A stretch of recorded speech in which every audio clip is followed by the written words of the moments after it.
ये है talks news network और आप देख रहे हैं पॉलिटॉक्स, राजनीति का कच्चा चिट्ठा। नए कृषि कानूनों के विरोध में देश भर के किसान संगठनों की पिछले 12 दिनों से दिल्ली में जारी आंदोलन के बीच कल होने वाले भारत बंद को लेकर तमाम विपक्षी दलों ने अपना अपना समर्थन दिया है।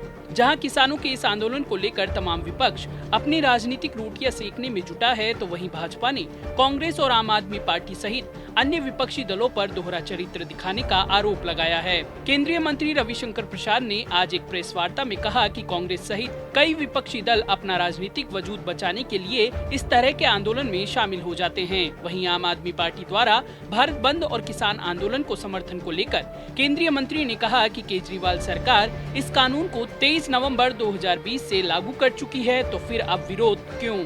केंद्रीय मंत्री रविशंकर प्रसाद ने किसान आंदोलन और भारत बंद को लेकर तमाम विपक्षी पार्टियों पर निशाना साधते हुए कहा कि आज हम विपक्षी दलों, विशेषकर कांग्रेस, एनसीपी और उनके सहयोगी दलों के शर्मनाक दोहरे चरित्र को देश के सामने बताने आए हैं। आज जब इनका राजनीतिक वजूद खत्म हो रहा है, तो अपना वजूद बचाने के लिए ये किसी भी विरोधी आंदोलन में शामिल हो जाते हैं। रविशंकर प्रसाद ने एक एक कर उन तमाम नेताओं के नाम लेकर हमला बोला है जिन्होंने कृषि कानूनों पर सरकार से मिलती जुलती राय रखी थी। आपको बता दें कि किसान संगठन लगातार कह रहे हैं कि इस आंदोलन का किसी भी राजनीतिक पार्टी से कोई लेना देना नहीं है और ये सरकार और किसान के बीच आपस की लड़ाई है। कोई भी राजनीतिक दल इसमें शामिल होकर अपनी राजनीतिक रोटियां न सेके। किसानों के इस बयान पर रविशंकर प्रसाद ने कहा कि किसान आंदोलन के नेताओं ने साफ साफ कहा है कि राजनीतिक लोग हमारे मंच पर नहीं आए। हम उनकी इन भावनाओं का सम्मान करते हैं, लेकिन ये सभी विपक्षी दल फिर भी कूद रहे हैं क्योंकि इन्हें भाजपा और नरेंद्र मोदी का विरोध करने का एक और मौका मिल रहा है। कांग्रेस पर निशाना साधते हुए केंद्रीय मंत्री रविशंकर प्रसाद ने कहा, कांग्रेस पार्टी ने 2019 के चुनाव में अपने चुनावी घोषणा पत्र में साफ साफ कहा है कि वो एग्रीकल्चर प्रोड्यूस मार्केट एक्ट को समाप्त करेगी और किसानों को अपनी फसलों के निर्यात और व्यापार पर सभी बंधनों से मुक्त करेगी। शरद पवार पर हमला करते हुए भाजपा नेता रविशंकर प्रसाद ने कहा कि शरद पवार जब देश के कृषि और उपभोक्ता मामलों के मंत्री थे, तो उन्होंने देश के सारे मुख्यमंत्रियों को चिट्ठी लिखी थी, जिसमें उन्होंने लिखा था कि मंडी एक्ट में बदलाव जरूरी है, प्राइवेट सेक्टर का आना जरूरी है, किसानों को कहीं भी अपनी फसल बेचने का अवसर मिलना चाहिए।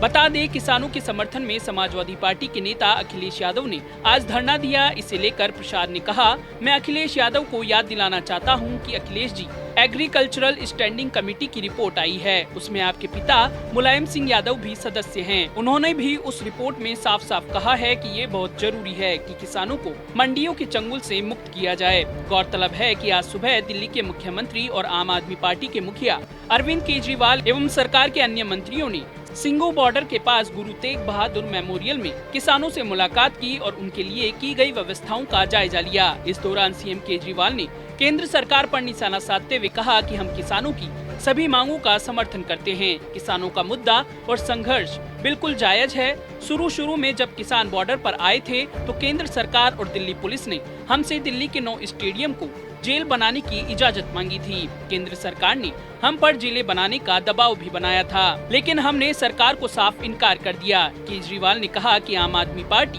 भारत बंद का समर्थन करती है। आम आदमी पार्टी द्वारा भारत बंद का समर्थन करने को लेकर केंद्रीय मंत्री रविशंकर प्रसाद ने आपको आड़े हाथ लेते हुए कहा कि अरविंद केजरीवाल की सरकार ने 23 नवंबर 2020 को नए कृषि कानूनों को नोटिफाई करके दिल्ली में लागू कर दिया है। इधर आम आदमी पार्टी इस कानून का विरोध कर रही है, तो एक तरफ आप विरोध कर रहे हैं और दूसरी तरफ आप गजट निकाल रहे हैं। ये कैसा दोहरा चरित्र है आम आदमी पार्टी और केजरीवाल का? आपको बता दें, कृषि कानूनों के विरोध में आज किसान आंदोलन का 12वां दिन है। वहीं किसान संगठनों और सरकार के बीच कृषि कानूनों को लेकर 5 चरणों की वार्ता हो चुकी है, लेकिन ये सभी वार्ता बेनतीजा रही। किसान जहां सरकार से तीनों कृषि कानूनों को वापस लेने पर अड़े हैं, तो सरकार किसानों को किसी भी तरह से आश्वस्त नहीं कर पा रही है। यहां तक कि सरकार ने तीनों कानूनों में संशोधन की बात भी की, लेकिन बात नहीं बनी। अब किसान संगठनों और सरकार के बीच छठे चरण की वार्ता आगामी बुधवार 9 दिसंबर को होनी है। वहीं 8 दिसंबर को सभी किसान संगठनों ने भारत बंद का आह्वान किया। पॉलिटॉक्स ब्यूरो, दिल्ली। ये है टॉक्स न्यूज नेटवर्क और आप देख रहे हैं पॉलिटॉक्स, राजनीति का कच्चा चिट्ठा।